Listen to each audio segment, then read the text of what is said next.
Hello everybody, Ben Lodges here, the Raptors Digest, reacting to some more rumors floating around about the Toronto Raptors, and there's been a report that's come out from Eric Pincus, I believe that's how you pronounce his name, capologist for B-Ball Insiders, NBA TV, Bleacher Report.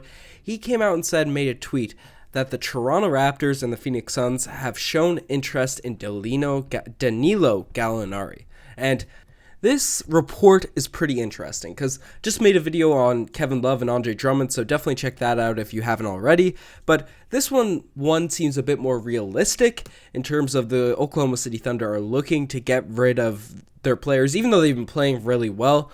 They've made it known they're trying to accumulate young assets, draft picks, and look to the future because they don't really see this team right now working out after they traded Paul George.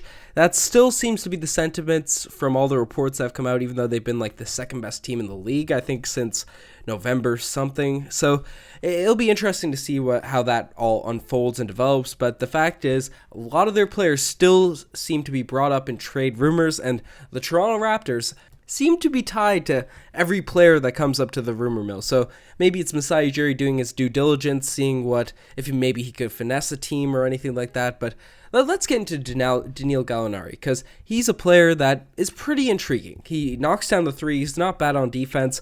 This season he's averaged about 18 points per game, 6 rebounds, 3 assists. But what you're really getting with Gallinari is the three-point shooting. This season, he's shooting about 40% on 7 attempts per game. Career, he's right around that number, 38%. So he's a guy that can really knock down the three-point shots. And on top of it, he's not just a three-point shooter. He's not just a guy that you expect to go out there and take three-point shots. He could score in the lane. He can score in the mid-range. He could score around the rim. He's an all-around scorer on the offensive end. He's not known for his defense by any means, but he's a guy that certainly isn't a complete negative out there on the defensive end. So in that sense, he would fit in perfectly with what the Toronto Raptors are looking to do. People that continuously space the floor, that are kind of positionless basketball. We've even seen it with our point guards this season, Lowry, Fred.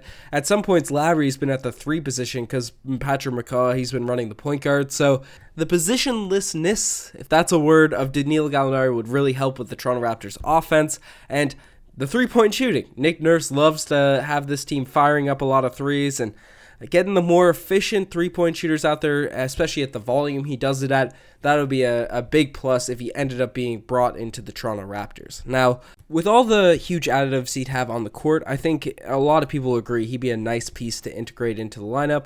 There are some other things we'd have to look at with Danilo Gallinari, because the same thing with the last video when I brought up I didn't really want to bring in Kevin Love or Andre Drummond, not necessarily because they'd be horrible fits, because they wouldn't work with the team or anything like that, but the other things like the contract situation with both of those players and what we'd have to give up to end up getting them. So we'll break those same things down with Danilo Gallinari, because it's a different situation with him.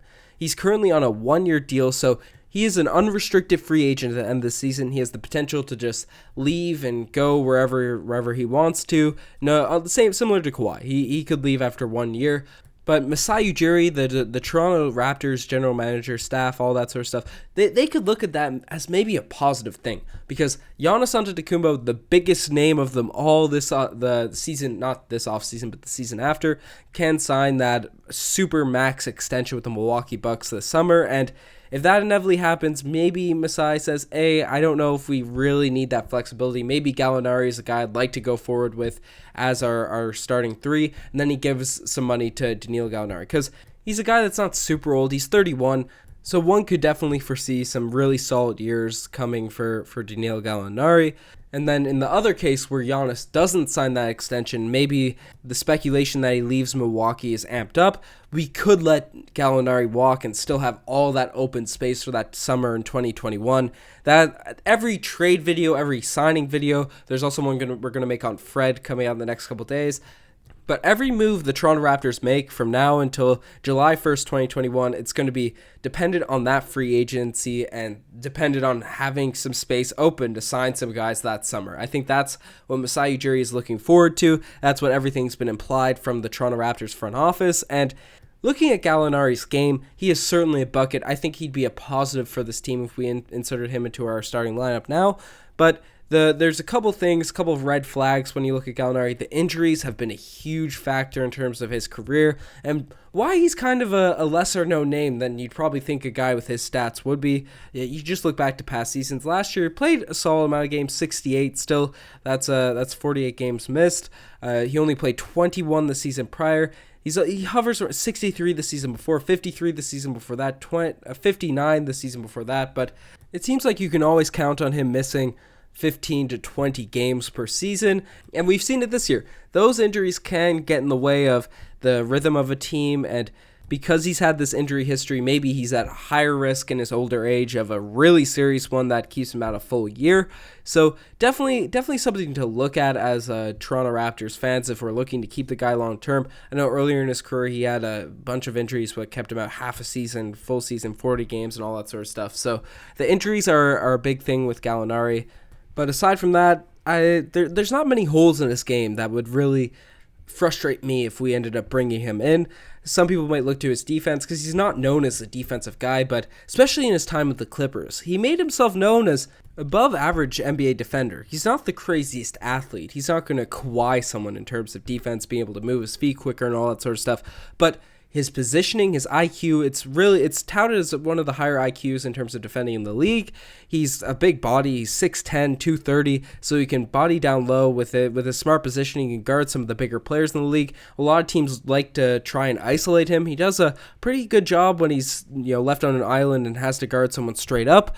So I definitely don't think he'd be a negative if we were to throw him into the Toronto Raptors scheme and defensive sets, because obviously if he was coming to this team, he's not taking Siakam's spot. He's not big enough to play center. OG Anunoby would be relegated to the backup position.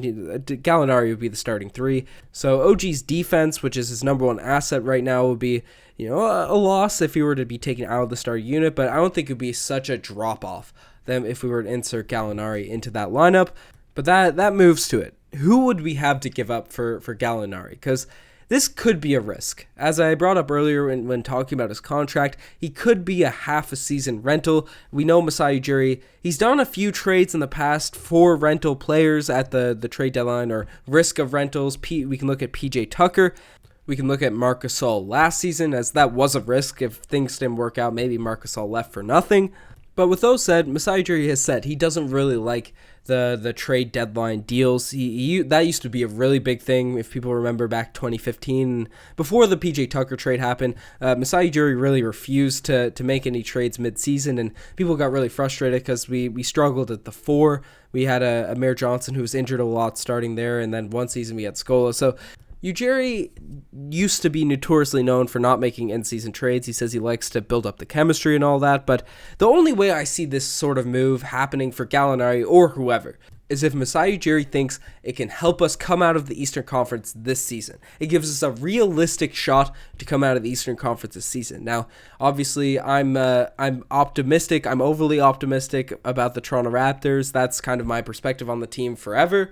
So I think it's possible with the roster we have to come out of the Eastern Conference. So maybe if a move happens and Gallinari comes in, that could put us over the top. But I think the only way that Masai makes one of those moves, we brought in PJ Tucker to maybe hopefully stop LeBron, and that was an optimistic move at the trade deadline to take the Raptors another step further. He'd have to take that sort of perspective on it, because long term, Gallinari giving up a young asset, because likely it would have to be a first round pick. I think this deal doesn't get done without a pick thrown into it, or an OG Anunoby, which I'd be more hesitant to, considering he's one of our only young guys. I know a lot of people are low on OG Anunoby right now, but he's only 22 years old. He's dealt with injuries and all that sort of stuff, and he's shown a lot of really great flashes this season of being a potential top-tier NBA 3-and-D player. So I wouldn't want to just give up on him this year for a guy that could only be here for 4 months. That's not. I don't think Masai Ujiri would make that move either. So I think it would have to be a first-round pick,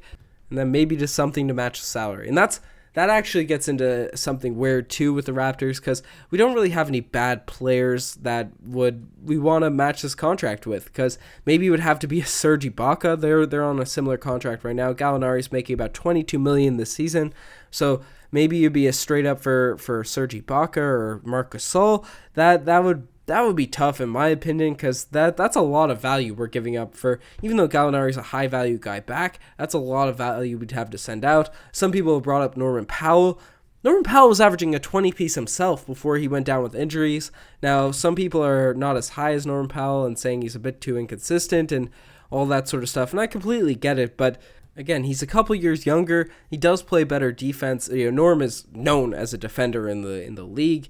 He can knock down threes, not the same clip as Gallinari, but not far off. He's shooting a similar amount of threes, a couple less threes per game. He's shooting about 5 threes per game, still at 39%, only 1 percentage point less than Gallinari. Norm's averaging 14.4 points per game, and that's only been going up as the season went along, as he got more fulfilled with the kind of role he's been given with the Toronto Raptors. Then when you look past Norman Powell, there's not many players. There's no one really left.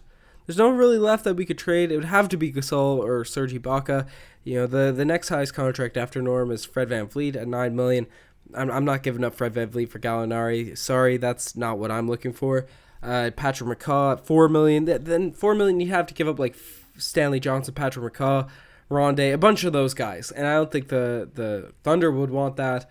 I don't think Masai would want to deplete our bench, especially if it means giving up some of our valuable young guys like Boucher, even though Boucher's not young, he's 27. Boucher or TD, where their salaries are only like $1 million apiece. So unless they're the focus of the trade, it doesn't make sense to throw them in for Gallinari. I don't know. Making the money work just confuses me. Maybe there'd be a third team or something else involved to facilitate this trade happening. So my takeaway from this kind of rumor and all that sort of stuff, I think Gallinari would be a very nice fit for the Toronto Raptors, a nice calculated risk considering he's a free agent and what the Giannis situation is going to happen. I think he doesn't risk our future. It doesn't risk our future in terms of free agency if we bring him in now. For the cost of a first-round pick, I would certainly do it. I wouldn't want to give up a key piece like OG Anunoby or Norman Powell on top of a first-round pick, and I'd be hesitant to even make that move with just Norman Powell. But I guess Gallinari is a better player right now. I think that's a fair thing to say. But the way Norm's trajectory was going, it was looking really nice before the trade happened, and the injury situation with Gallinari, I think that's also too risky to just give up on Norm for that sort of deal. But yeah, let me know what you guys think, because it's pretty interesting to see because he'd be a nice piece to just throw in with the Toronto Raptors. A deal surrounded by a first-round pick would certainly be exciting, a nice look to see. Anyways, you're the best for making this far. Check out the Twitter, the Instagram, all that cool stuff. Lots of interesting videos coming. Tomorrow's back tomorrow, so stay tuned to the Raptors Digest. I'm signing out. Cheers.